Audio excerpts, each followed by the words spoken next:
working for the National Trust in a previous role, who were an organisation intent on trying to introduce significant vegan options within their menu. I think I've well placed to deliver some proper insight.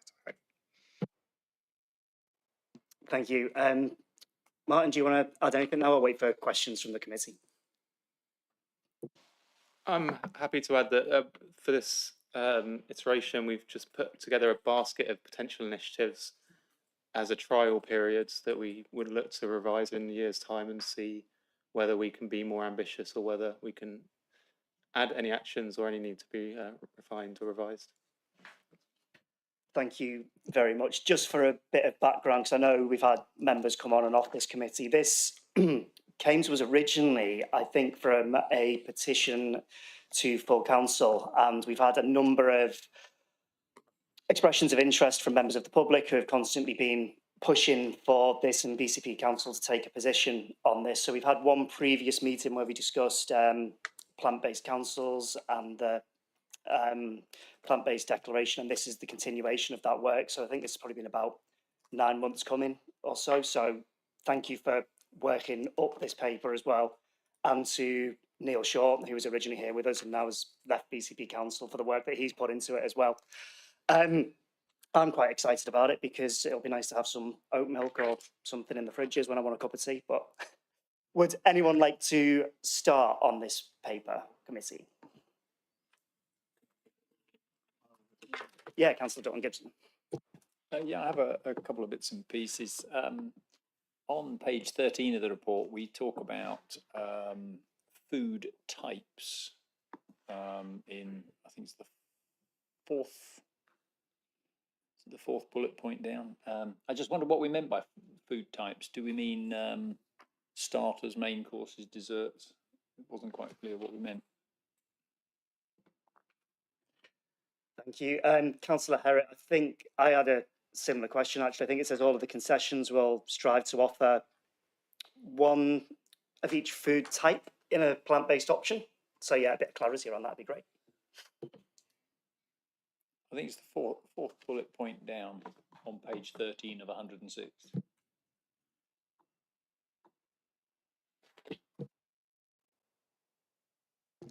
While you're looking for it, I'll read it out. I've just managed to find it. So it's require BCP Council managed food outlets to provide for sale plant-based options of each food type and seek to progressively increase its plant-based food offering when it's commercially viable to do so. Sorry, yeah, I just wanted to check the whole wording as I aim to make sure I wasn't taking anything out of context. Essentially, that will be around obviously offering a milk type and an ice cream type and I suppose depending on the outlet, because we do run certain different types of outlets, vegan sweets or vegan chocolate kind of snack option and things like that. So I think it's just making sure that there's an appropriate kind of representation in each segment. Getting into the really fine definitions of where they sit might be quite tricky. Obviously, crisps tend to be vegan anyway, although interestingly, the last flavour to go vegan was cheese and onion.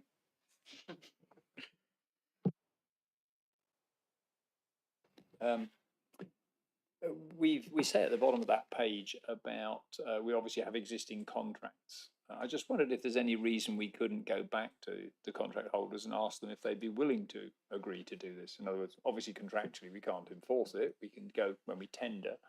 But I just thought, is there any reason? You know, I'm aware that when we talked about this previously, you know, Purbeck Ice Cream did a vegan one, which apparently we weren't offering. But there's no reason we can't ask them would they mind stocking it. I just wondered whether we could go beyond the contract and say, would you mind?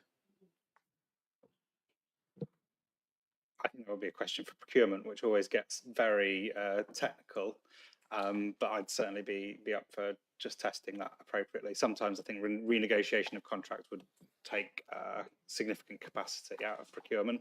But in terms of where we can test the right place, I think we'd certainly be looking to do that. Councillor Wright, online, you've got a question? Yeah, I just wondered how much of the 11 items listed are not already being done, because it seems like, I mean, one I think is already being done. There's always a veggie option. as far as I can say, number 6, number 7 and 8 are already being done. There seems to be 4 seems to be already done. I can't see anything that we're not really already doing. And then with the it says about the proposed actions having been discussed with key commercial officers and so on. It says the ongoing financial implication would be negligible. What does that mean? What does it mean that I mean, how much will all this cost is basically the question, because some of this looks like it could cost quite a lot. Yeah, so how much what are we already doing, because it seems like most of it to me, and how much will this all cost? Is, just to clarify, Councillor Wright, is that the recommended smart actions that you're talking about? Actions Yeah. 1 to, yeah, 1 okay. to 11, yeah. Thank you. Councillor Herrick? So there's quite a lot there. I'm going to try and cover it. So in action 1, I would anticipate that, and I don't do I don't personally do the catering for democratic services, that they would be offering vegetarian as standard, but looking at vegan as a dietary requirement. So that would be on request. So what you would be looking at, the adjustment there is that vegan would probably become a default option rather than an add-on. In terms of tenderings, we don't have anything within the contract at the moment insisting on vegan options within that, but asking for those and making our suppliers think about them would definitely be an adjustment. So I'm trying to take them item by item, just to check I'm not missing anything. Some of the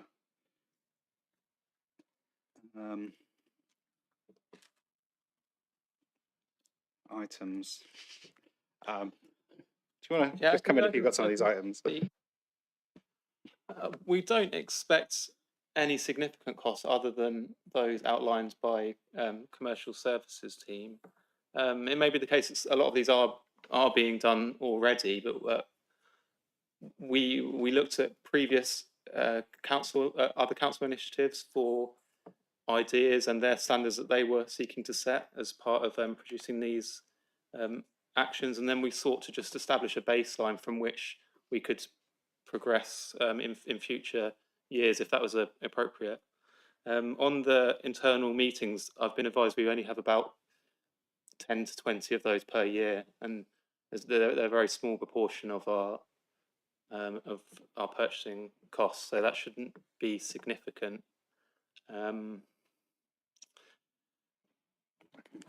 Yeah. I think in terms of cost to commercial services, that's what we're very much seeking to balance in terms of how we progress through this. It's all well and good kind of putting a lot of vegan options into a menu, but if they're all going to be wasted on a regular basis and you have to operate with any kind of defrost times or any prep times that could compromise that, that's where the risk is.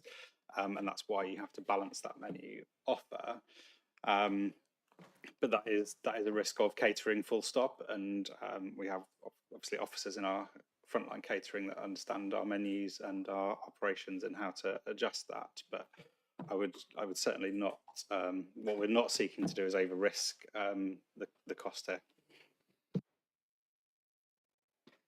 Councillor Wright, do you want to follow up on that at all? Well, just that there seems to be a lot of a report on this item and a look at we'll have a look at another item, and this all takes officers' time, and these things mount up, and these things never end up being as cheap as you think they are or will be. And like I say, we are already doing we offer vegetarian options everywhere. And if you're going to go down the vegan route, what are you going to, how many other special interest groups are you going to cater for to make to be equal to all other special interests? You're going to do pescatarians, are you going to do fruitarians, are you going to do, I mean, how many other special interest groups are we going to pander to? We can't deal with, we can't pander to every single little special interest group. We do vegetarian options. That should be good enough. Thank you. I suppose I should clarify that vegetarian options can't generally be eaten by people who are plant-based or vegan.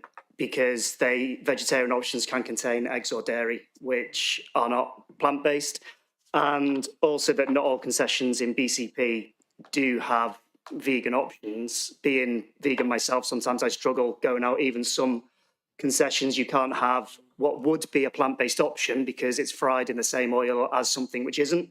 So I guess where I'm trying to go is a vegan alternative being offered is actually something which is available to the majority of people, whereas other options may be more tricky. And I do empathise with people who are gluten-free, or like myself, I've got nut and peanut allergies, so that rules out a lot of things. So it is difficult, but the more people we can cater to, in my opinion, I think the better, and we should be approaching it from that perspective. If I can kind of expand a little bit on what Councillor Wright asked, because what is going to be in place to track the sales of these alternatives and plant-based options? For example, if we're going to say 20% are plant-based, but then that 20% makes up 30% of sales, will we be able to see that in the next time this comes as a report? So I think the 20% is menu options at this point, and getting to that rather than sales. But I think actually one of the things I do talk about, I think I spoke about last time, was that actually the meaningful target is sales. But also, if chips are in the right oil, they're vegan. So if you kind of just count them, then you can get a really significant proportion of sales into your vegan slot. But then you've got public health implications of basically presenting the public with only fried food. When I used to sell, when I worked for the National Trust, I used to sell pasties, and the vegan pasty was far and away had the most calories in it, ahead of the cheese and onion option and the beef option. So it's always there's a real balance to be found in there.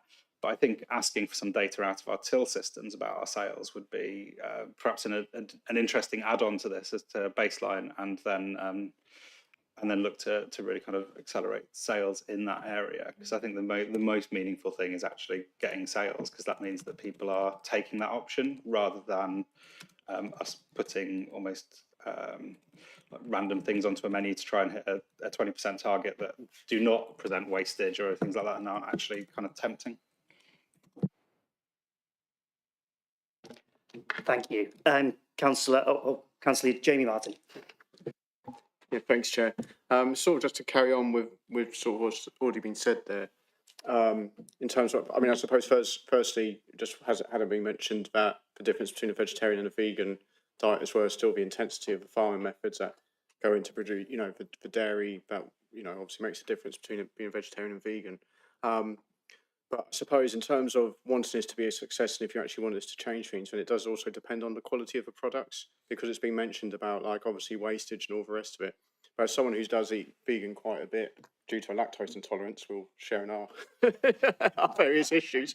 But, you know, so when I'm out, I will often take, but, you know, there's an absolutely massive range and quality of that. So if you really want to see that uptake, I think it needs to be met with, you know, the quality of a product as well, to sort of actually reinforce this idea that it can compete with what people are eating, you know, what they would order in a standard kind of way. Councillor Herrick, how do we stop serving people just chips? I would say 7 cheeseburgers as well, but that's probably not the right thing.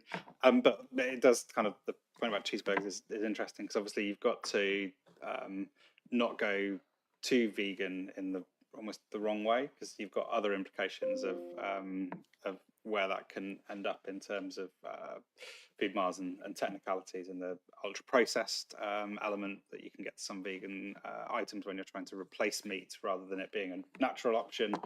One of my favourite things that I would like to see us test is that there's a company called Northern Block that do a vegan whippy ice cream. Although I don't think you're now allowed to call it whippy, it's vegan soft serve ice cream. And it is, and I've tried it, it's near identical. You can't tell the difference. It's made with coconut milk, which obviously has some implications about where that's grown and how that's shipped in. But also you could, and we're not doing this, I want to be very clear, give that to people without them really realizing that there's a difference, but you'd have to be transparent about it, but that would impact your ability to sell it, especially if someone else was then selling a a real ice cream alternative nearby. So how you do that is really difficult. But yeah, that's all in the fun, I suppose, of trying to get there and balancing that offer. But you're right, the quality is really important, but the type of food you're offering is also important, about not over making it over complex, over processed, making it giving it good value and attracting people to buy it. Do you want to follow on from that at all? Are you okay? Councillor Goodall.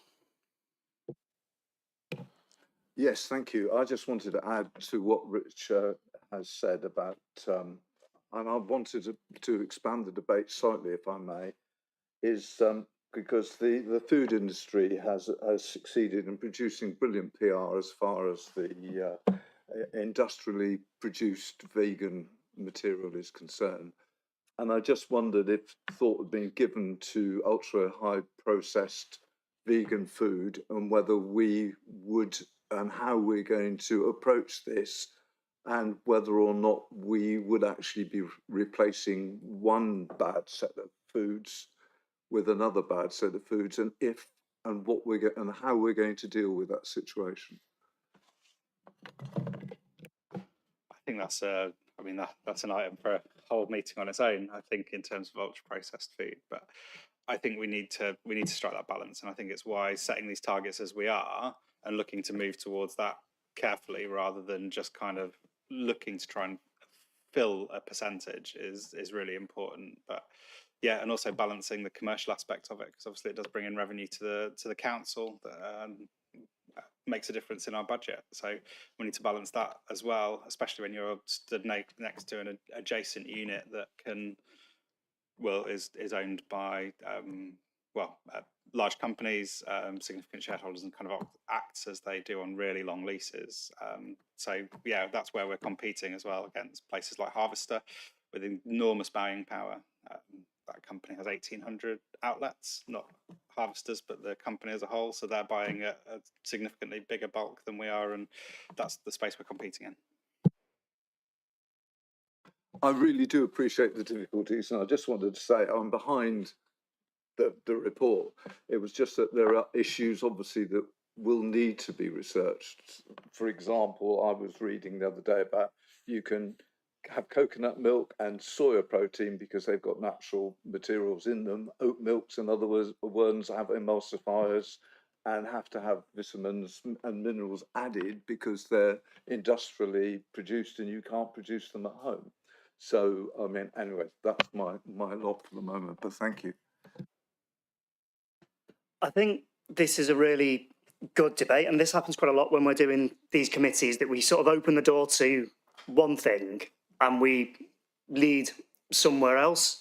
And this, just to remind people what this is the draft plant-based diet action plan. And there's no reason why, as a committee, as part of our recommendations with this, because the recommendation at the moment is to take this to Cabinet and suggest that this becomes an action plan, that on a recommendation, we could say, well, actually, we think we should be looking at a holistic food strategy plan and bring in localism and production and things like that. It's a much bigger piece of work that's not going to get done immediately. But if someone wanted to make that as a suggestion, as an amendment to this, to go into it, then I'd probably welcome that. Councillor Martin. Yeah, because it just follows on from that. Because do we know, is there any work done by the council that you know of that shows? Because it's all right saying we don't want to put in an ultra high processed food, but are we taking out? Do we know what we offer, where it currently stands within maybe other offerings, like within the gardens or along the beachfront? Is everything just? Is it all just offering ultra high processed food? Like. Councillor Herrick. I don't think I could answer that question with full assurance, but I think it's certainly something that would be really interesting to examine. I think we have to tread carefully as we're talking about commerciality, but actually, taking steps in that direction would certainly be a positive step for the council to be making, and really thinking about how our food, that we offer in our commercial outlets balances against all of the interests of the council, talking about, you know, public health, localism, purchasing locally, the climate adjustment, and all of the things that we're talking about. I think it would be a really interesting, but it's a really like huge piece of work. Like, please don't underestimate how big that is. Well, Chair, I mean, I'm happy to propose that this is adopted as a start, but that there's also, I suppose, an amendment to take this forward, but that also we need more information, and that it does feed in or does lead to the creation of a wider strategy, as you just mentioned.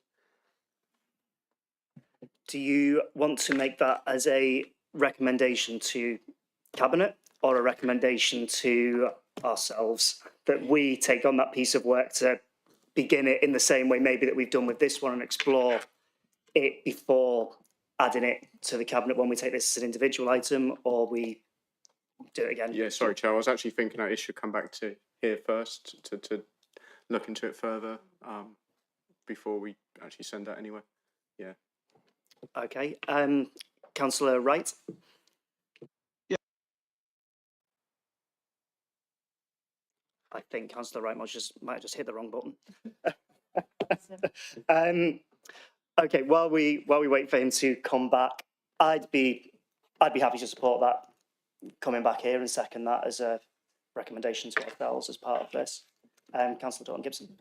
Yeah, I'd actually written down as a point that I was going to raise sort of towards the end that I suggested we probably want to come back in about a year's time. We need a whole season to see the different effects, summer, winter, you know, etc. We're not going to send a lot of ice creams between now and sort of March, so you know, it's just about seeing a whole season's worth an impact. So that was going to be my suggestion. Yep, Councillor Martin. It might be worth as well exploring. We've got 3 universities now in Bournemouth. We've got 3 of them. It might be worth seeing if you can harness somebody doing a PhD or an MSc in food science that might be interested in helping us with research, with processing. You know how much because processed food actually, if you're aiming to save the planet by serving plant-based food, but the processing is actually costing a lot in electricity and things, and you know it's carbon emission, then it's a bit of a waste of time really. But it might be worth harnessing that somebody that's studying this sort of thing.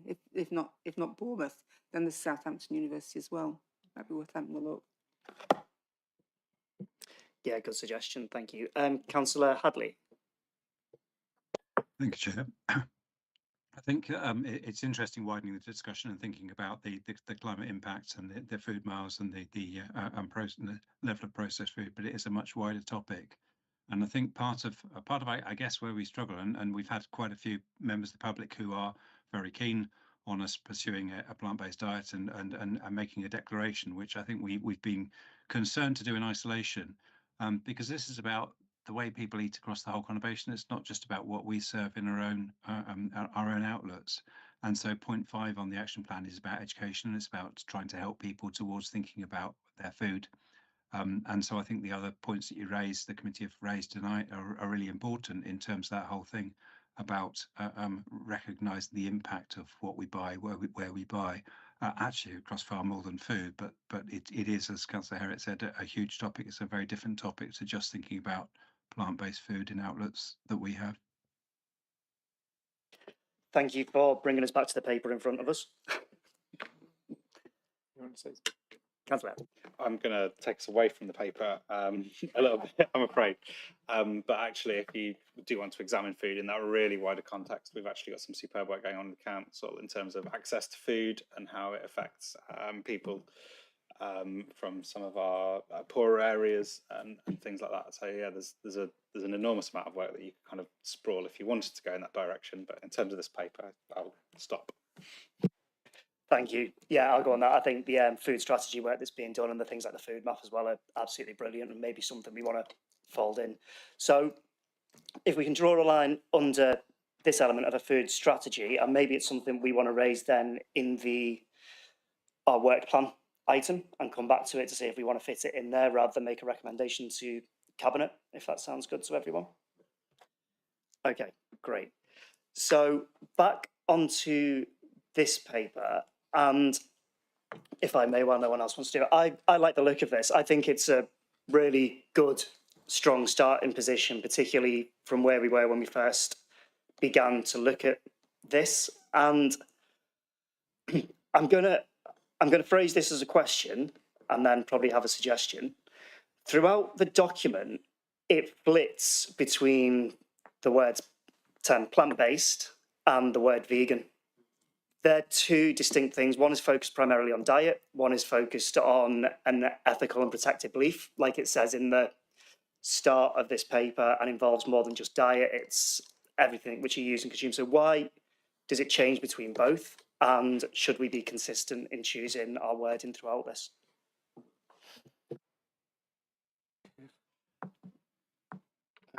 I think the plant-based refers to the food type, whereas vegan is the dietary option. But I probably agree that if I went through there, I could make it or rephrase it to make it consistent and more.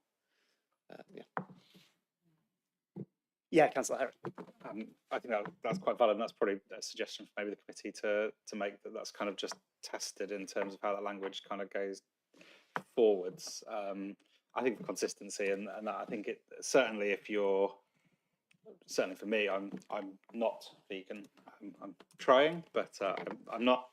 And I think I would probably mix those two terms up, even as someone involved in having been involved in the food industry for such a long time. Yeah, it's largely me being pedantic, but just so we're clear on it. Councillor Gillett. Yeah, I would say my understanding. One of the things I do is run a farm that produces foods for restaurants. My understanding is where you get your nitrates from. So if it's vegan, you get your nitrates from Thames water. Yeah, you work out that happens. and if it's plant based, then you're getting your nitrates from the local dairy farm. Thank you. That's a philosophical element to this that maybe we shouldn't dive right into.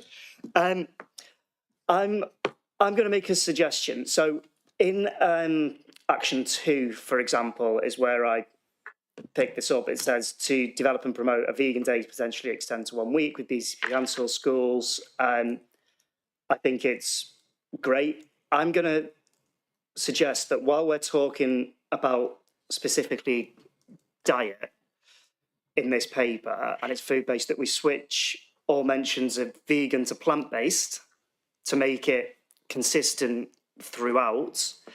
And I think the word vegan occasionally triggers people and they'll see something and say, oh, that's vegan, I'm never going to touch that.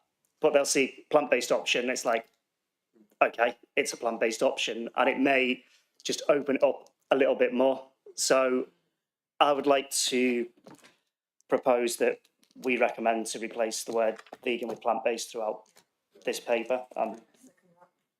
Yep, so that's second by Councillor Clements, and then that looked unanimous to me. Okay, brilliant, thank you. And the other thing I wanted to come back with is what Mr. Gladden said at the start, that 20% could be improved upon.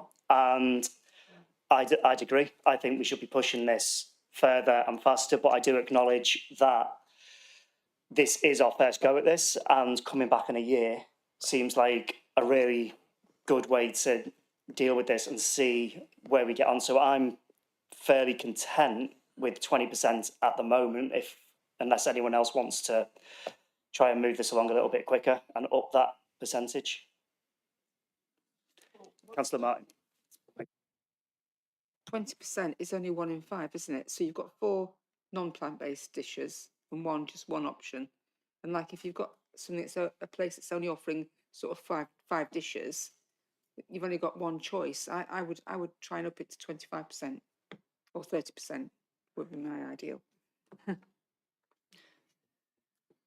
Councillor Herrick. Can I just come back to the achievable element of the SMART objectives that we're kind of, I think if we're trying to establish a baseline, this is a long-term position for the council.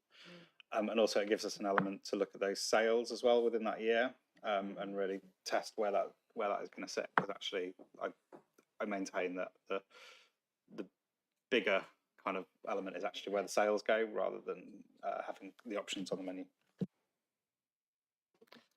I do get where you're coming from. I think what you said about there being 5 items, going back to what Councillor Herrick said earlier and what's in the paper, is if there was 5 options and they were distinctly different, there would be a plant-based alternative for each of those. So if there was one snack, one burger, one coffee, there'd be one alternative. So it may end up 50-50 in that, and 20% should be a minimum where it's multiple offerings. Would that sound about right to you, Councillor Herrick? Yeah, I think that kind of works. I think like it's really hard to kind of. I realise it's hard to put a figure on these things because we're talking about multiple different types of concessions and Yeah. restaurants and offerings across the conurbation. Yeah, I mean, I think 30% would feel like a really big jump, but 25 might be a little kind of challenge. But I think there's a bit of challenge in there, and if we get to 22 or 23%, surely that's better than the 20. Anyone want to add anything more to that?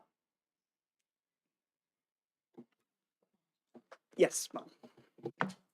Well, another counterbalance that, or another option is in the first year to just put more focus and pressure on the education element, or potentially some discounted products, or another way to incentivize uptake before just making that a mandatory minimum position.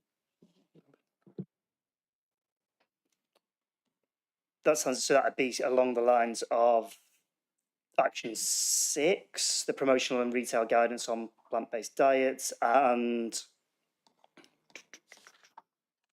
somewhere else it was, but appoint the vegan champions within BCP Council. That sort of focus a little bit more around that and the education to see where it goes. And particularly Action 6, yeah. Okay. Anyone? Councillor Rice.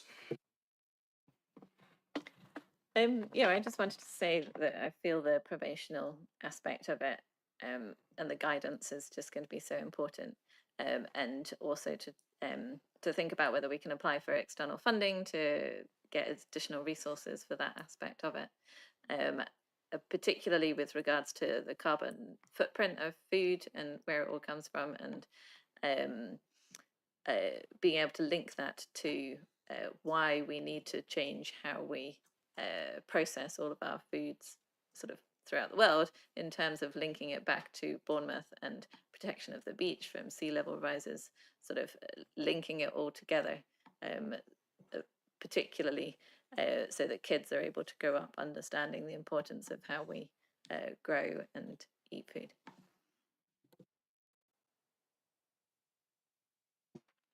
Thank you.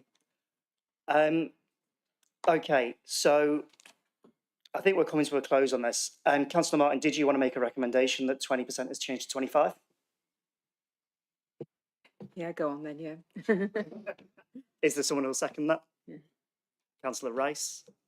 Okay. And so that's all in favour of switching 20% target for plant-based in concessions to 25%. All in favour, raise your hands. Yeah, it's unanimous. Unanimous? Oh, okay, brilliant. So we'll take that and change it. Is there any more debate on this item?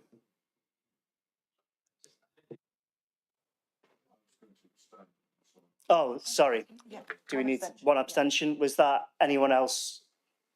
Thank you, Councillor Wilson, for having good eyes there at the back of the room. Is there any more debate on this? Councillor Martin? Just thinking of the last sort of point that was made around that, and the potential for discounting plant-based options. Just a little bit concerned that that will, if that's done, obviously we've got to be careful with how we interpret that data this time next year, that everyone just switches back. If you do like some kind of heavy promotional year and you make a big fuss for it for 1 year, and you discount stuff, and then people just revert to type once that's all gone. I'm just sort of, I wouldn't want to walk into that trap if that was something that was going to be discussed at Cabinet. I think any discounting is considered very carefully at this point. So I think we wouldn't be in a position to discount really significantly across the range, but whether we can test it in certain places, and obviously with the residence card coming forwards, whether we could potentially offer something within that as well. We could examine, but yeah, your point's right. Whether that warps the data is worth a consideration. But if you did it on a certain day, you would then be able to pick hopefully that data out. Depending on how advanced our till system is, we can get. I know we'll be able to get some data out of it, but quite how advanced that is, I suppose remains to be seen because we don't have the officers that look after the tills in the room. Can I just clarify something, Chair? The recommendation was made for the 25%. Is that going to Cabinet or just to the officers to change the report, or for this committee? That's a very good point. I think I was going to come round to that actually. I'll take that to Cabinet. So this paper as amended to change to say plant-based throughout rather than mixing with vegan and to have 25% is the final thing we need to agree if we're done with the debate on this item, which is that we'll take this to, for me to take this to Cabinet and for Council to adopt this paper as the position statements and strategy for plant-based diets in BCP Council. So all in favour of us doing that? Yep, that is everybody. That's definitely everybody That's this time. definitely everybody, Okay, great. Okay, well, in that case, I think we've had a good debate on this. I'm looking forward to taking that. I think we've done a good justice to that. Thank you, Martin, for joining us and putting this paper together for us. Councillor Herrick for presenting it. Look forward to seeing you implementing it. And Councillor Hadley, thank you for joining us online as well. I know you've got to rush off to another meeting, so I appreciate your time. Thank you. We'll just have a moment while we switch over to the next paper, which is item 7A and B, which we'll actually take together because these papers sort of overlap each other. So this is the scrutiny of the housing related cabinet reports. There's two reports. A is the BCP Homes Performance Update, and B is the Homes Annual Complaints Performance and Service Improvement Report.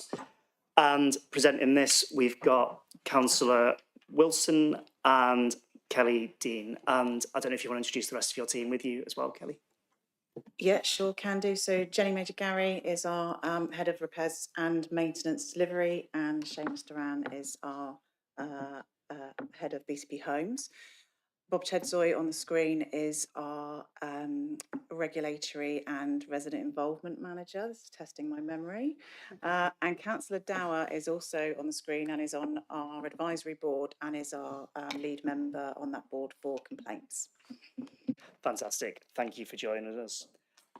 Councillor Wilson, do you want to present both of these papers together? Is that all right? Yeah, I'm more than happy with that, Chair. And I'll probably keep it quite brief, but I think it's really important that these papers are coming here tonight. It's really important that we're measuring our performance in front of all of Council. We've been doing it for quite a while now in an advisory board capacity, but it's really good to be here at Scrutiny tonight. So the first one is our BCP Homes Performance Update, and that's something that is, again, we've been doing it for a long time through the advisory board in terms of our key performance indicators. So, for example, our void times and relet times, collection of the rent, etc. But also something that we've recently been doing is the tenant satisfaction measures and measuring them quarterly instead of annually. So it's really positive that we're getting a regular update of how our tenants are feeling within the year, not just one annual figure. So really, really happy to be bringing this forward. In terms of tenant satisfaction, we had a really good figure last year of 81.2%, which is an improvement on the previous year's figure. But the problem with constantly measuring yourself is that that has dropped slightly in the first quarter of this year to 79%, but still within the national top quartile. So still really, really positive and still a testament to the work of everyone within the team. The second paper is around our complaints handling and our service improvement. And again, not a huge amount to add here. I think that you'll see that there's been 164 complaints, and I think 16% of them were upheld in full. And when you consider we've got a stock of 10,000 homes, that isn't a huge amount, but equally it's really important that people feel they're able to complain and they're able to get an outcome that satisfies them, because that's what we want to do. You know, these two papers here tonight are all about improving the quality of both our service and our homes within BCP homes. And so it's really, really important that we listen to our residents when they have something to complain about, even though I think it's quite a positive performance. And I think it's also worth pointing out, because this doesn't always happen, but we have 310 compliments, which is really, again, positive news and kind of the flip side of things. So yeah, won't go into any more detail on that because I've got a great team with me, and I'll let you open up the questions. Okay, committee, does anyone want to jump in first? Firstly, I'll say, oh, you want to, yeah, go for it, why not? Yeah, just a couple of bits and pieces. On page 32 of the report, para 51, we talk about 9,500 homes, but on paragraph 1, we talk about 10,700 homes. I just wondered why there was a difference in the numbers.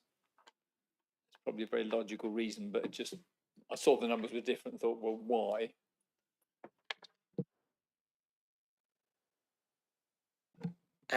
I know the answer, but I'm going to give it to Seamus. But it's to do with who are leaseholders, as opposed to our rented stock. But Seamus will just probably clarify that. Yes, we've got approximately 10,500 tenants and leaseholders and 9,500 tenants. So we will make sure that's clear in the report. I did wonder if that was the answer, but it wasn't clear, so I thought I'd ask. In the, what page is that, 36, it's key performance indicators. I'm always very interested in void days, and I just wondered about the display of our void days. So if it's the second sort of set of, or the first set of figures just under the graph, we seem to be counting void days cumulatively and then resetting at the beginning of a calendar year, which seems sort of a bit of an odd way to measure it, if you understand what I mean. So we appear to be doing really well at the moment. We've only got 50 void days, but in fact, surely that's a bit misleading.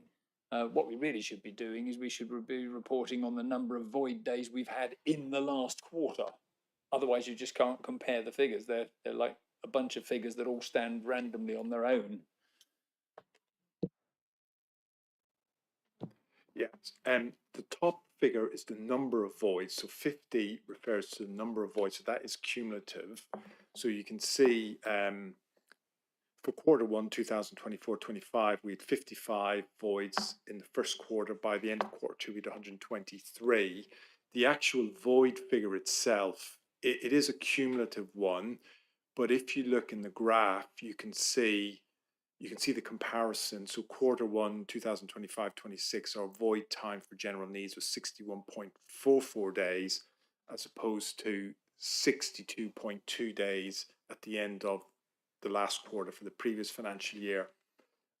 So we don't reset the clock. I think what you're looking at is the number of voids. So the actual relet time, it would, you know, if we've got voids that are empty from the previous quarter, if we let them in this quarter, that void time is included in its entirety. So if we were letting properties in April, we wouldn't measure it from the 1st of April, we'd measure it from when that property actually became empty. Just a clarifying question. Sorry, just to clarify, because I don't understand what I'm looking at. On this table and this chart, so the number of voids, is that properties? And the days void is the number of days? Or is that, okay, cool. I just wanted to understand what it's actually talking about and how it links with each other. Thank you. I absolutely get the top one, which is your average void. But the bottom chart, if we take 24, because we've got a whole year for 24, 25, we've only obviously got one quarter this year, so it's difficult to use that parallel. But if we look at quarter one, 24, 25, we're saying we got 55. Even if we didn't relet any of those 55 until quarter two, you'd bring the 55 through, and then presumably, are you not then counting ones that come up in quarter two void, but they're carried through to quarter three? To me, it's just cumulative. You're just adding. So you've actually, in quarter four, 248, those 55 that were void in quarter one aren't void, but you're still counting them. I mean, it seems to me, I may be wrong and not understanding it. We don't count them. We only count them in terms of their void time. So to get that annual cumulative figure, we will take into account all the properties that have been let in a particular financial year, whatever stage of the financial year they were let, we'll include that void period within the overall figure. So the ones that were, they were void during the year, hence they'll be counted, but we will only be counting the period of time that they were actually void. So if it's relet, we won't count that time in the figure at all. Yes, well, but that, I mean, it confirms what I suspect, that the 55 in quarter one that you might have let during quarter one are still showing in the quarterly figure for the end of the quarter. But it's not really fair to say they were in quarter four, they were only in quarter one. Do you see what I'm saying? That's what I say when I say it's cumulatively, which you could report. You know, you could say in the last year we've had 248 voids. That's fine too. But to me, it's illogical to count them as voids in quarter four or three when actually they were all relet in quarter one. So I think it's actually quite misleading. I think your void figures in properties is much lower in quarter two, three, four than this is actually telling us. And presumably the same applies to days, because you're counting. I mean, I agree that you're going to have voids that go over a quarter period, and you've got to decide which quarter you put it in. I don't have a problem with that, but it just seems to me cumulatively, and I don't think we're doing as badly as this implies, that we had 15,000 days in quarter four. Yeah, I think it's so we can benchmark it against previous years. So if you go back to 23, 24, for example, we can see that that cumulative figure for that year was poorer than 24, 25. So I think that's the rationale behind it. This is how also Seascape Homes do it. I think it's something that is like a national trend, and it's something that we try and compare against. But I did have this same conversation at a Seascape Homes meeting, because it did confuse me as well. But I think it's in order to measure, your performance on a yearly basis from that. But the key discussion point for the board, the advisory board, when we bring it there, is around the average number of days let, or not let, as the case may be, the average number of days void. So, and that's the figure that gets the most discussion, to be honest, and that is the best indicator of how we're performing. So on that, the total days void in 24-25, the 15,426, why is it so much higher than 23-24? What it seems like properties are staying void for twice as long. What's the reasoning behind that?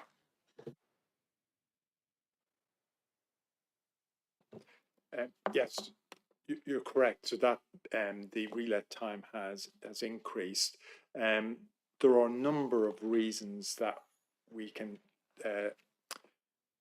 try to do to explain that. Is sometimes if we get more properties in poor condition, we've got more work to do to properties to bring them up to modern standards, and we're rehousing. The process involves can be quite complex in getting suitable nominations, and some of those nominations can have complex needs, so it takes a bit longer.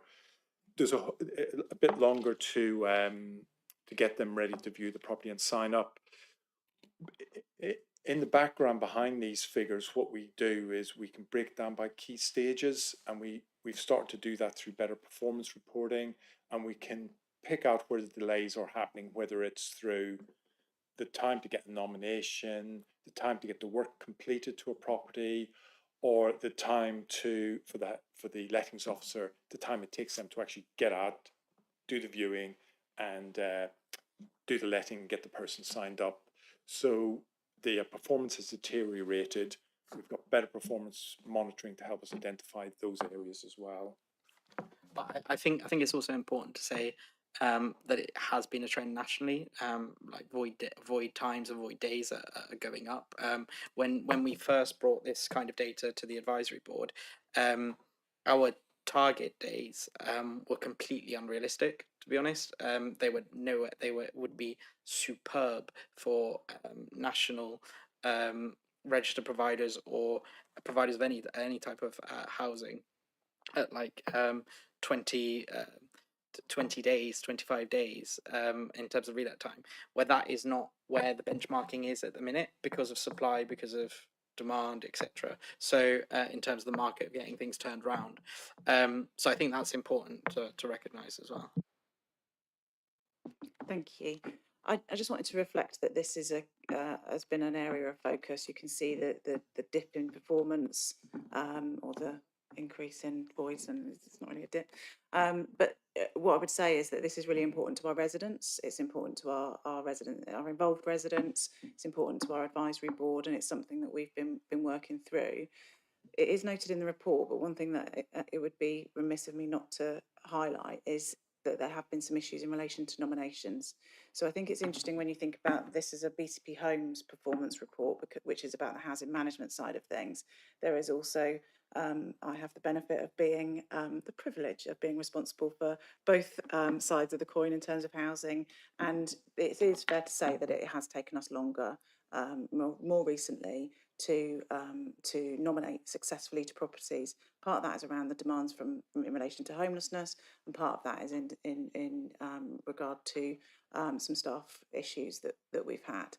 So there has been a backlog that's now been recovered, and I'm meeting with the team on a fortnightly basis to make sure now we have those key stages to be able to monitor. We've set timescales against them, and we're really sort of scrutinising the performance so that we can see that upward trend. We've also just recently committed to go back to our advisory board at its next meeting to give them that detailed breakdown. So there is a really significant amount of scrutiny that and a really significant approach to how we improve, how we perform in this area. But as Councillor Wilson has said, it is unfortunately an industry kind of challenge and one that we are struggling, I would say, and have been struggling to get any traction on it until recently, when we have started to see some improvement. So you say until recently, so the next time we should see a different change to the trend, you think? I think we will, yeah. I do feel confident that we will. Whether we will end up in a top quartile position depends when you ask me to come back, actually. In the next quarter, I wouldn't imagine that we're going to be in a position where we're in the top quartile, but I would like to hope that certainly in a next annual review, that we would be in a far better position. And we do have a contractor now who's providing much quicker turnaround. It is a matter of making sure that all of the elements of a very complex process all work well together, and that's the approach that we're taking. Thank you. Sorry, I interrupted with your questions, John. That's all right. All very good interruptions. If we took an average, just because I plucked an easy number out of the air at £500 a month, that represents over £250,000 in lost rent to us. I sit on the Seascape group, and they'll tell you I'm bullying them about the void rates there for the same reason. But actually, it's also an argument for more resource. In other words, we're paying for people to be in bed and breakfast, so that's a cost to us as a council, not insignificant. It's also not good for the families, which is why I'm keen that we don't sit on, well, it's roughly 50, 55, 60 properties every quarter, where we've got 55, 60 people that we can put in them, give them a better life and move them on. So it's not to be negative, it's actually to say that there is good reason for us to argue for the resource to be able to allocate the issue. I know with the social side, I mean, in the private market, we get it done in 2 or 3 days. I know we don't have the allocation to deal with, and you don't get the properties back necessarily in the same condition, but I do think you should, argue for the resource, because that we're losing money and we're spending money through it. I know it's another budget, but we're interested in BCP council, not anybody's departmental budgets, and it just seems wrong for the residents on top. If I could just come back on that, thank you. They're all completely valid points, completely agree with you. Not all of our lettings, of course, go to homeless households who might be in bed and breakfast, so it is important to clarify that. But certainly, I think one of the issues that we've had is looking at headline data doesn't really help you in these circumstances, and you can interpret as reflective of the conversation that we've had. You can interpret data in lots of different ways, but that's why now we've got much clearer. We're almost micromanaging the process in a way, sort of proudly micromanaging for once, the stages of the process. And as part of that, that allows us and is allowing us to consider what additional resource requirements we need.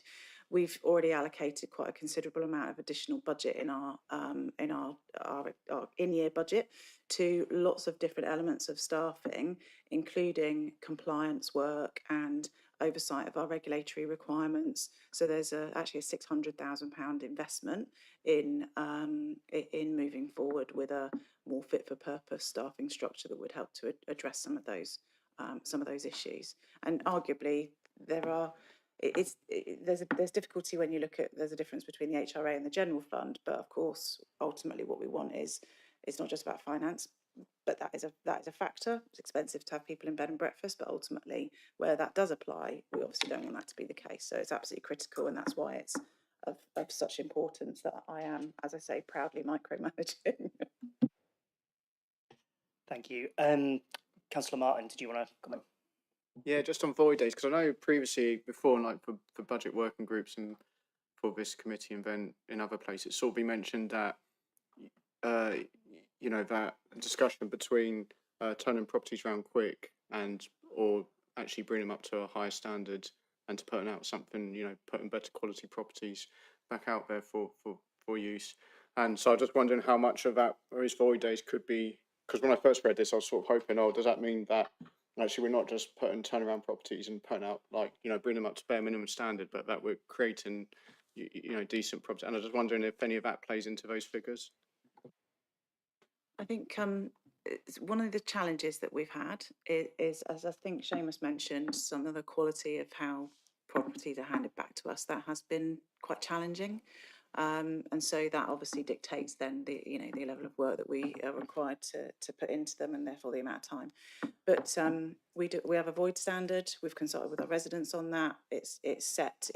It's probably different to some of the issues that you looked at previously around when we looked at temporary accommodation and the new acquisitions and some of those standards, which was about purchasing properties and bringing them back into use and investing in that way.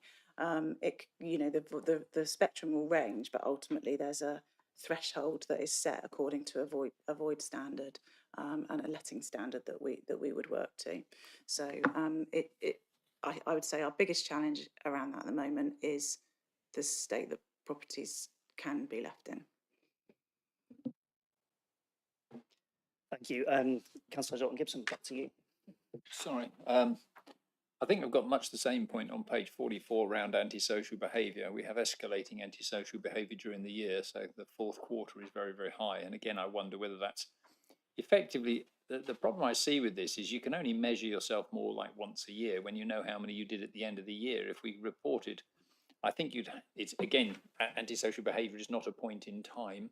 But if you said, well, it was reported and we'll put it in the quarter it's reported on, whether we fix it in a week or 6 months. But then you would be able to better see quarter by quarter what's happening, making the thing, I felt, more responsive. The other comment I wanted to just make, and it rather surprised me, I even used the search facility when I found it, not to find a mention of AWAB's law in here.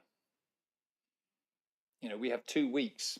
And again, that potentially we're looking at problems with tradespeople's skills. We've got to get certain works done within a certain time scale. That potentially is going to hit on our voids, because if we haven't got the tradespeople to do the work at the moment, and suddenly we're going to get more pressure. Seamus? Yes, in relation to ASB, the measure there is in line with what the government requires us to do through the tenant satisfaction measures. Our advisory board have said that it doesn't particularly tell you the story about what is happening in terms of antisocial behaviour. The TSM, the tenant satisfaction measure information, does tell a bit of the story. So we've increased our resources to deal with antisocial behaviour, and we have had an increase in satisfaction. It was one of the areas where we were low, so that's increasing. And within the report, there is also some additional information just about some of the action that we take to deal with antisocial behaviour as well.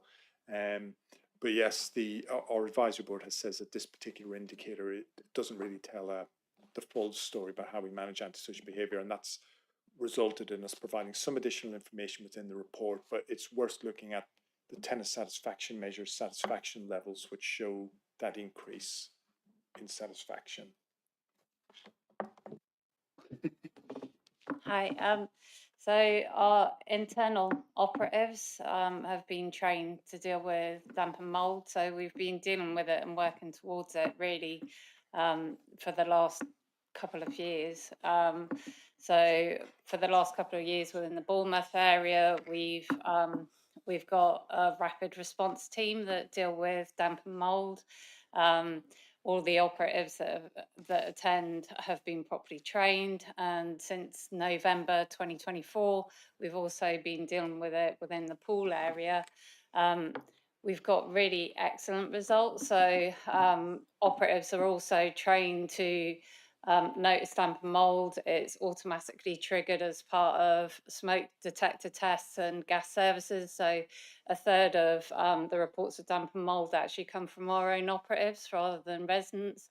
We have a way that we deal with complex cases where we also link in with adult social care, children's social care, housing management, which works really, really well. So we've known what's coming in Awab's Law for quite a while. So we've had project groups that are working towards it.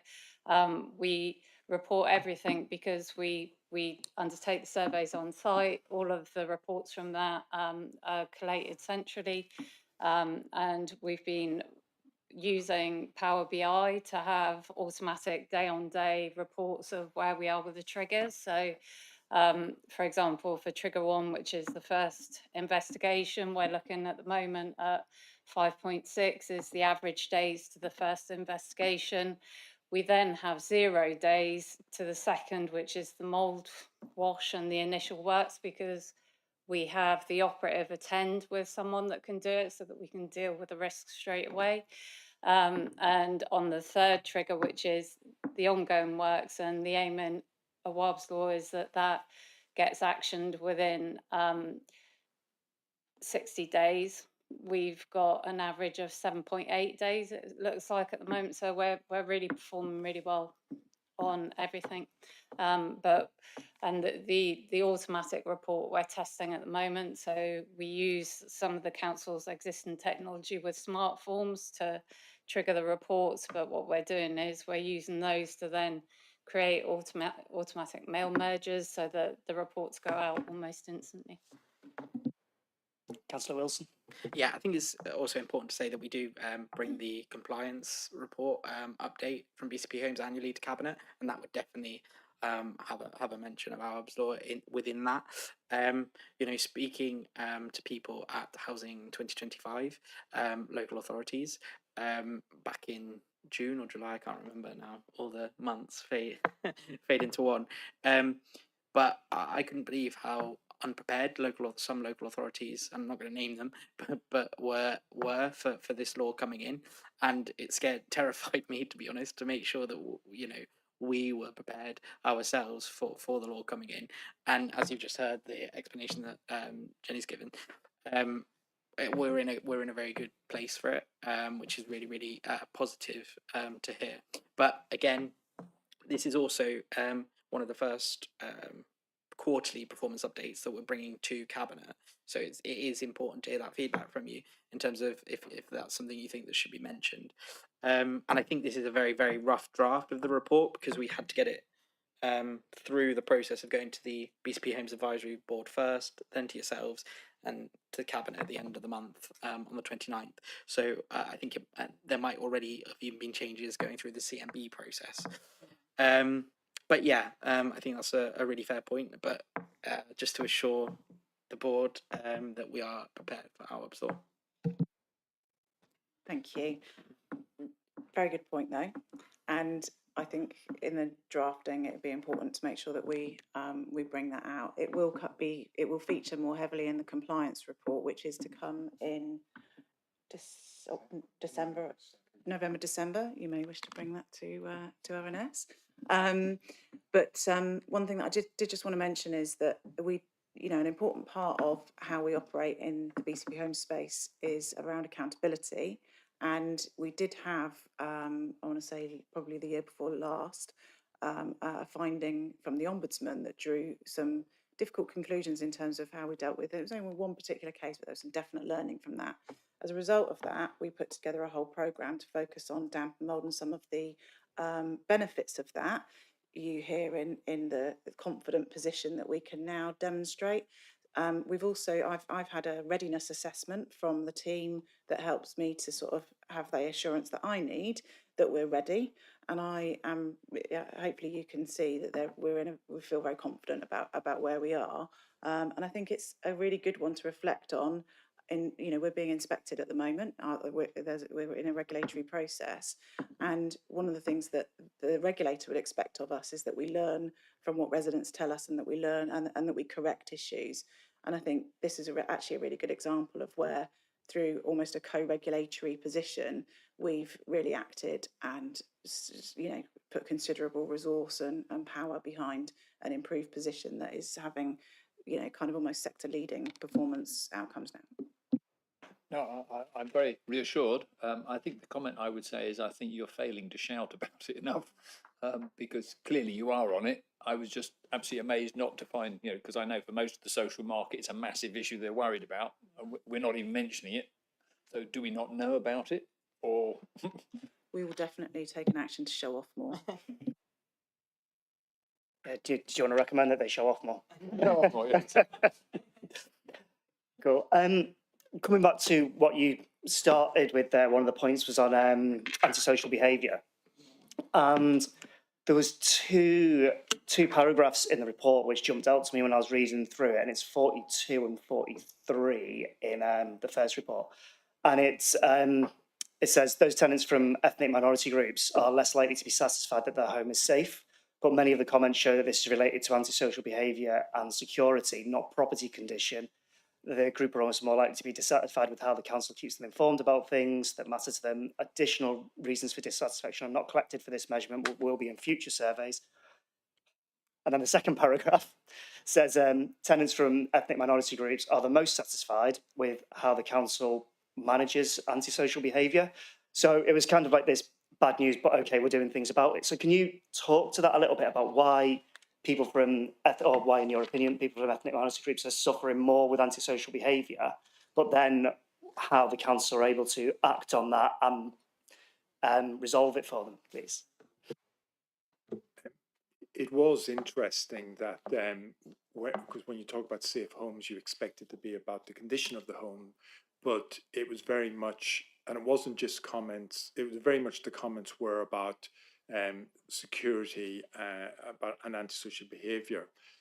There's a wide theme through the tenant satisfaction measures about how we manage neighbourhoods, and that is one area where it's related to this. It's how we're managing neighbourhoods, and the satisfaction levels aren't improving, and how we deal with that. So we are going to set out a neighbourhood strategy. So that's now been added to our improvement plan, and that will encompass, things like security and helping people feel safer in their homes, and trying to take steps to design out antisocial behaviour. In terms of people, ethnic minority groups can be particularly vulnerable to antisocial behaviour, and our approach is very much around we've got quite a good antisocial behaviour resource. but it's also about how we communicate with people with different needs, not just people maybe from different ethnic minorities, but sometimes people want documents in different languages, different formats, and also in many cases, with some people, English isn't their first language, so they need, particularly when you're talking about complex issues, very complicated. So we will use lots of different translation services as well. And also what we try and do is not just deal with enforcement action. There can be practical steps we can take. In cases where perpetrators are vulnerable and they're causing antisocial behaviour, and sometimes the best thing to do there is move them, or even victims of antisocial behaviour as well.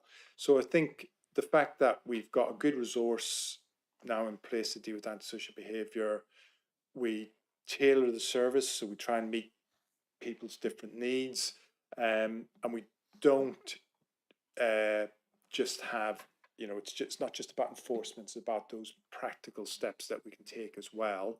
And we spend a lot of time on some of the cases to try and get it right. We won't dismiss people, we won't dismiss them and say it's not antisocial behaviour. We recognise that even if it's not something that we can take action against, the person making the complaint might have specific needs that we have to deal with, and they can be very vulnerable because of behaviour that might not be perceived as antisocial behaviour. They perceive it as antisocial behaviour, not something we can actually take action on, but we still have to support that person to help them manage the situation. I think, Councillor Wilson, you were just a split second ahead of Kelly there. Thank you. Yeah, I think well, over the last year we've invested more in trying to tackle antisocial behaviour. It was something that was really important for our advisory board, and something that we picked up on, and we invested in terms of resource. But I think there's also a piece there around the improvement in data as well. The fact that we can understand that some people, some ethnic minorities within our communities are feeling that way, but they're feeling that we're managing things. To have that level of understanding and that granular kind of detail allows us to develop policy going forward in that way, and or action plans, delivery plans, however we want to tackle it. And I think that is something that probably, when I first came back into the role, and this is no criticism of anyone, I think it's probably due to the amalgamation of the two neighbourhoods, but there wasn't that level of data, and I think that's something that we've really improved on across the board. Thank you. One of the things that residents told us was the most important to them when we became BCP Homes 3 years ago was how we managed antisocial behaviour. So it has rightly been a priority, and you can see when you look at our tenant satisfaction measures, in fact, this is a common theme across the sector, that how registered providers deal with antisocial behaviour tends to be a lower level of performance. So we want to, we want to break that tradition, and we know that it was one of the key priorities that residents in forming BCP Homes wanted us to address. So we have had an improvement plan in place, which we're just coming to the end of implementing. And what that does is look to address a series of different issues that will improve performance. And a lot of that is about communication, keeping people updated, and more sort of tailored services.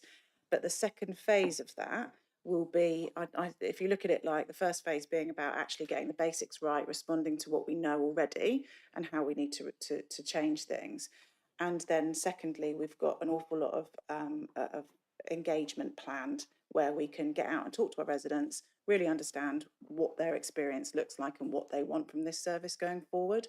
So that we're doing road shows, which are happening I think over the next 3 months, and they will be out in estates talking to residents and really kind of gaining that rich experience and then tailoring our approach from there.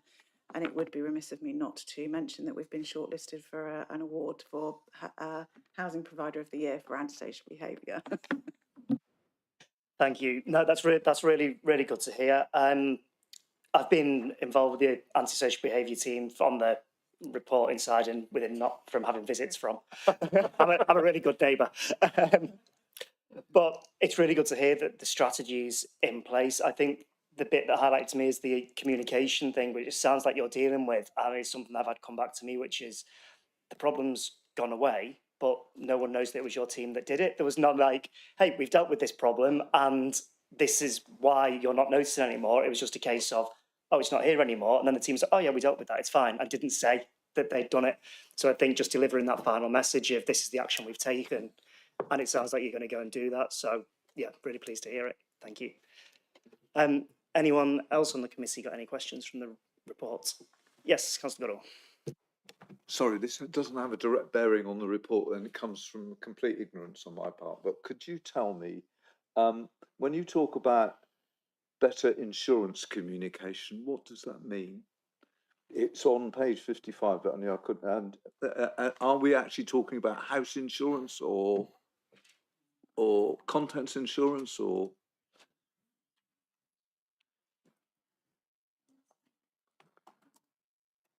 Or perhaps if I rephrase it, does it actually, does the council do the buildings insurance, but the tenant has the contents insurance?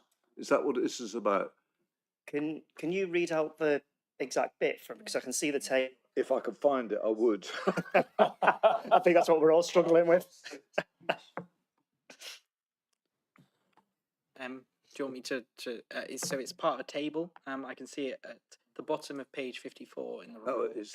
And the top of page 55, around communication and customer engagement. Do you have it? Yeah.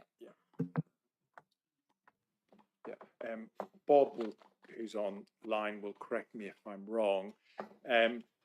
One of the things that in terms of complaints, our tenants go to the Housing Ombudsman, and one of the things that the Housing Ombudsman is keen on, that if we are at fault in a particular situation, it's not always appropriate to say to a tenant, and it causes a loss to a tenant, it's not always appropriate to say to the tenant, you need to go through our insurance company.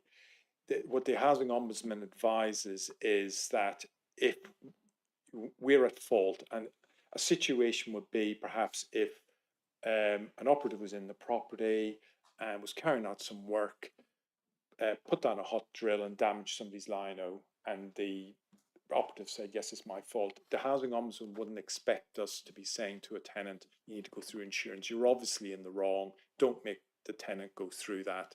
So I think, Bob will correct me if I'm wrong, but that is what that is around. So when we're communicating with residents, and the Ombudsman has picked it up a couple of times with us, that when we find those situations, we shouldn't be saying to the tenant, you need to go through the insurance claim process. If we're obviously at fault, just make the payment of compensation to the tenant. I was just curious because I had an issue with trees falling on people's houses, and I think we're insured by Zurich, aren't we? And yeah, anyway, I won't go into the detail now. It's not the right time or place.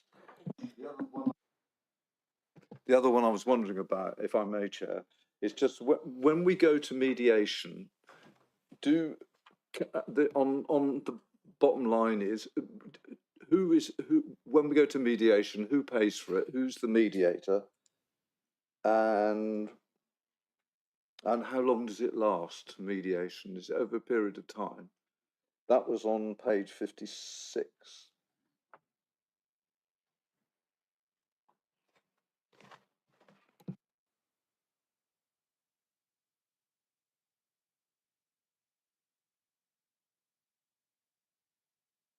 Sorry, I'm just looking to try and find out where that is.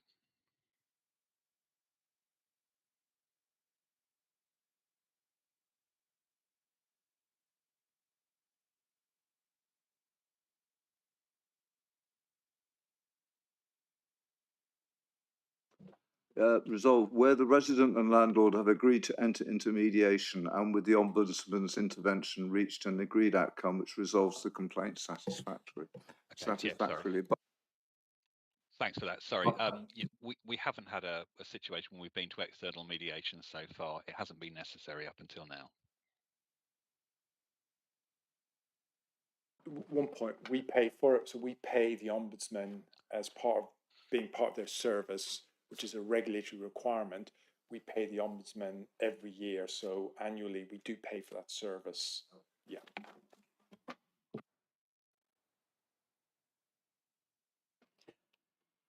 I'm looking around. There doesn't seem to be any more questions from the committee that I can see. So I don't know if there's anything else you want to tell us or draw our attention to within the report at all before we finish on this item. Councillor Wilson. I just want to say thank you to the team, to be honest. I think we're, as Kelly's mentioned, we're in an inspection period. And so over the last couple of months, the intensity of the work, having to provide evidence, having to collate so much stuff, whilst also doing the day-to-day business as usual, keeping BCP Homes as a fantastic landlord, has been really, really severe. But really intense, but really, really positive. And I think, you know, very, very, yeah, it's been lovely because I think we're all here to try and improve our tenants' lives, you know, to give people the best outcomes possible in any department, but particularly council housing. It's really, really key to who we are as communities. And so to see the passion that's gone in from the team, some of whom, you know, grew up in council homes like myself, it's just been really fantastic. So I just wanted to put on record my absolute thanks to the team and to all the members of the advisory board, including Councillor Dower online, whose input has really, really been invaluable over the course of our improvement journey. So yeah, thank you. Just to echo all of those points and to thank you, of course, Kieran. But also to reflect that we are a relatively new landlord as BCP Homes, and a really big challenge for us has been the alignment of the two, into one operating model. We're still in the process of putting in one housing management system. So the fact that that will improve our data, our ability to detail our performance, and it will do so much for us and our residents in terms of how the efficiency and how effective we are as a landlord service. And yet, despite all of the challenges that we face and the journey that we're on, we are in a strong position. We do have good, strong levels of of satisfaction in relation to our TSMs, and you can see that when you benchmark across the piece. It's a service that I feel very proud of. But I would say we are on a journey. I'm quite looking forward, for lots of reasons, to being the other side of the inspection, hearing what the regulator tells us, and then being able to, I hope, be comfortable from a foundational position of confidence, and then we can move more to actually what do we collectively, our residents, officers and the council want out of BCP Homes as a, what do we say it was, 10,700 and something a home landlord, and where's that going to take us as we go forward? We're going to be bringing back a 5-year strategy for BCP Homes, as well as a revised 30-year business plan, and I'd be more than happy to come back and excited to share that with you guys if you're happy. Thank you. Councillor Wilson again. Sorry, can't let Kelly have the last word. No, just to add, well, thank you to Kelly personally as well, the amount of work that she's put in. But just to say, looking forward to getting reacquainted with you guys. I think it's important that more of this stuff does come through both overview and scrutiny and the cabinet. And yeah, looking forward to seeing those void numbers come down. Thank you. I'll have the last word. No, it's really good. It's really good to see this, and I think I speak on behalf of the whole committee when I say council housing is something quite close to all of us and something we want to make sure that's getting done right. So the more we can see you and help and lend our advice and guidance, then the better. One thing which was mentioned, which I'd be really, really keen to see, is the safer neighbourhood strategy, which you mentioned, Seamus, when that's in development. If that's something you can bring to us or you want to bring as a briefing, then I think it'd be really good to see that, because safe homes are good homes and create a better space for everyone. So thank you all for coming today. Really appreciate it. And that takes us on to item 8 for the rest of the committee, which is just our work plan. You might have noticed that this meeting changed slightly, and we've had that last item rather than what was agreed previously, which was the van life item, which was scheduled to come to here. I know an emailer went around to say that that's been postponed until the new year's. When we were looking into it and trying to bring together some of the outside agencies which we wanted to speak to, we actually realised this has got more complexities and we could do with more guidance from external people, and we want to make sure we can get the ball in. So we're looking at doing more of an inquiry day on that and creating it, getting it right the first time rather than making any mistakes and missing anything which could be vital to the creation of a potential whatever it is we come out with, whether that's a community pact or whatever. So that will be coming back up. The rest of the work plan is in Appendix A to item 8, and you will notice that there is a space missing in our next meeting, which is in November. So, Councillor Goodall, I believe you've got something you want to bring to our attention? Yes, I wanted to suggest, Chair, if I may, that we have an informal briefing session from Pia Bateman and her team. Pia is the CEO of SIFCA, which is the Southern Inshore Fisheries Conservation Authority, and the work they do in the area, both as conservation and enforcement teams. They would very much like to do it, and I think you'd find it interesting. And to add a note of bribery, or you may have to declare it, is there's a trip round Poole Harbour on offer in their new machine that they have, which is absolutely amazing. So I think it would be worth it. Thank you. Okay, thank you. So that's a proposal to invite SIFCA to the November meeting, which will be on the 19th of November, to give us a small presentation about what they do and for us to ask any questions of it. I think that seems like a good item. I know it's something you brought up before as well. So I'd be content with seeing that if the rest of the committee is happy with potentially being bribed with a trip out on a boat afterwards. Okay, so that's great. I think we can add that then into... Oh, Councillor Rice. Just on the trip, are we endorsing that we can say yes to that and get that happening, or are we waiting until the meeting and then going out? I think we might be getting ahead of ourselves because we've not even invited them in yet. I thought they've said that they were willing to. Well, I sit on SIFCA, and I did mention it, and it was approved. SIFCA will do it, yeah. But as Chair says, first of all, we have to ask them to the meeting. I mean, yes. So we can't take up an invite we've not been invited to yet. But we had been invited. Short question. I thought we had been invited on the boat trip. We have been invited in the sense that it was a bribe in order for them to come and talk to us in the nicest possible way. But of course, we don't take bribes, and we just like to see them regardless. After that awkward moment. The other thing we're looking for a date at is, just to brief everyone, the chemical scrutiny. So that's the use of Roundup, glyphosates across BCP.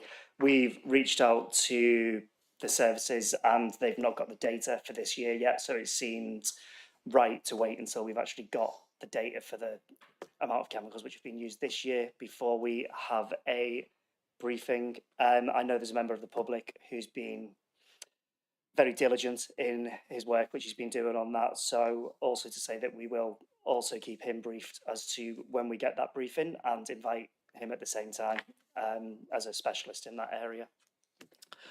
And finally, is there anything on our... Oh, sorry, Councillor Rice. Just on the work plan, the pedestrian crossing update is there with me to verbally update. Can I provide a very brief update now? You are more than welcome to provide a very brief update. Thank you.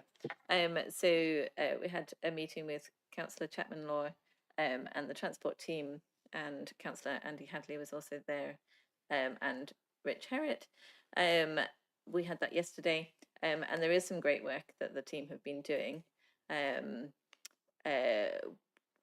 But what they are going to provide is basically we're looking at mostly the sort of the ordinary pedestrian crossings where there's not a big junction. You just come up to them and you have to press the button. And we don't want people to be working 30 seconds in the rain and actually just to be able to press the button and it'd be a bit more responsive. So that's the bulk of the work. So what they have been making really good progress over the last 6 months, but depending on the age of the crossing and the type of crossing that it is, the technology is different. But they will be providing us with a report that can go to all of us. And then if you have, the idea is that if you have any interested residents that have been complaining about a crossing, or you'll be able to receive this information and then go and sort of test out the crossings in your own ward to see the improvements. So that will be coming to us around Christmas time. So I'll be giving an additional update then. Okay, that sounds great. Perhaps in that, once you've got that, if you let us know, and we can make it a distinct, short 15-minute item, something like that, to get a full update and ask any questions as well, if that sounds good to you. I've also got one other thing in terms of the work plan.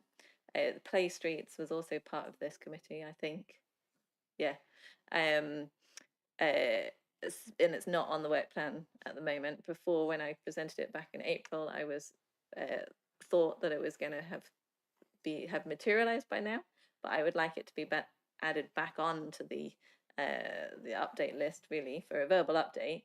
I am told that it should be coming through, but I want it to just be on the list so that it continues to be monitored, because it hasn't been actioned finally yet. Is that okay? Okay, I can second that. Is everyone happy to see that go back onto our work plan? Great. Is there any priority items anyone would like to see get put on our agenda which as yet don't have any dates?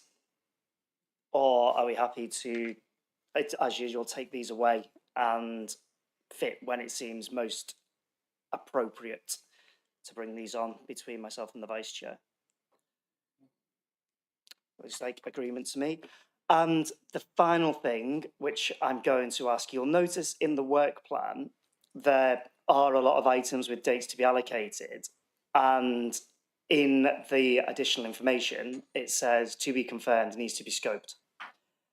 I'm going to ask for volunteers who want to scope out this work and select one of these items to get them ready to come to our meetings.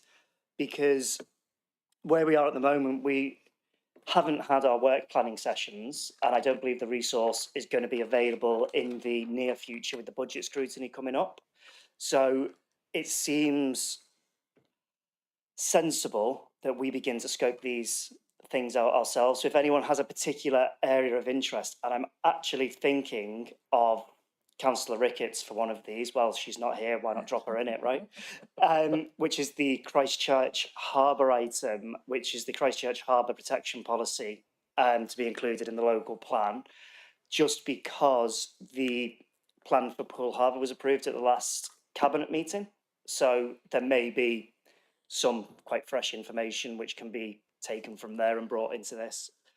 But if anyone wanted to pick up any of the other items like achieving carbon emission neutrality, community-owned renewable energy, Red Hill paddling pool, and climate and nature, please let me know and take it on. Otherwise, I might.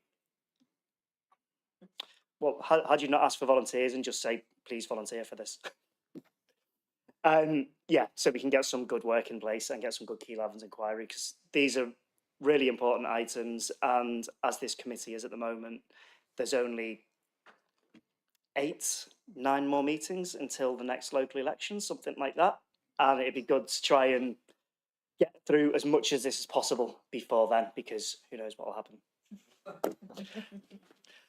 Okay, anything else from the committee? Great, in which case, all there is to do is close this meeting and say that our next one will be on the 19th of November. Thank you all for attending. Thanks for everyone who came in. Thanks for everyone who stuck with us and watched at home, and good night.